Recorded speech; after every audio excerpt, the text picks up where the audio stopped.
What's up, YouTube? This is Too Raw for TV. All right, so another game from yesterday, as far as playoffs is concerned, was the first game of the first round series between the number one seeded Cleveland Cavaliers and the eighth seeded Miami Heat. Of course, Miami became the first number 10 seed to make it to the playoffs in this relatively new play-in format tournament. And they're the first play-in team to win 2 road games to earn a playoff berth. But this Miami Heat team doesn't quite have the sizzle and the magic of the Heat teams of old. They don't have Jimmy Butler.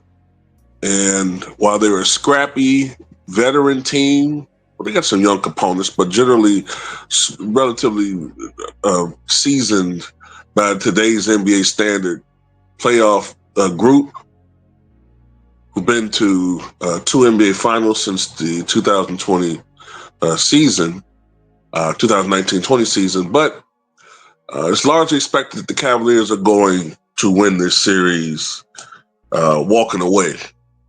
And I said walking away, not running away. I mean, it's not going to be much of an effort.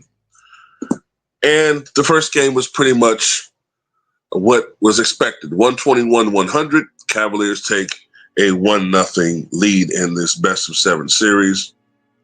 And one of the things that's different about the Cavaliers now, as opposed to the Cavaliers teams of recent years, is their offense. They've always been in recent years, a good defensive team, but sometimes their offense would sputter. Sometimes their offense revolved too much around Spidey Mitchell. And if he wasn't going, and especially if Garland and he weren't going, their offense could really struggle. It's not the case anymore. They have one of the best offenses in the NBA, if not the best offense in the NBA. I kind of lost track of that number. At one point, they had the best run. Evan Mobley, 9.7 rebounds in what was pretty much a middling effort from him, but it didn't matter. Jarrett Allen had 12 points, 11 rebounds. Donovan Mitchell had a team high and a game high, 30 points on 11 of 19 shooting. Darius Garland, 27 points, 5 assists on I shouldn't say on just 17 shots, 10 of 17 from the floor. Ty Jerome had 28 points for the Cleveland Cavaliers. Matter of fact, Ty Jerome by himself nearly outscored the Heat's bench. The Heat's bench scored 33 points. Ty Jerome had 28 points on 10 of 15 shooting. For the Miami Heat, former Warrior Andrew Wiggins had 14 points and 6 rebounds. Bam Adebayo poured in 24 points and grabbed 9 rebounds. Tyler Hero had 21 points in this contest, 3 of 6 from three-point range. And Davion Mitchell had 18 points on 8 of 12 from the field. The Cavaliers shot 51% from the floor. The Miami Heat shot 49% from the floor. The Heat were 13 of 31 from three-point range, which is a very good percentage. The Cavaliers were 18 of 43 from three-point range. I think that's around 42, 43%. So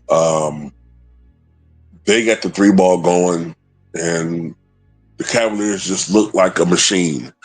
I mean, for all intents and purposes, if we were to go by regular season performance for the most part and how the playoffs are sort of like panning out, then it's a strong favorite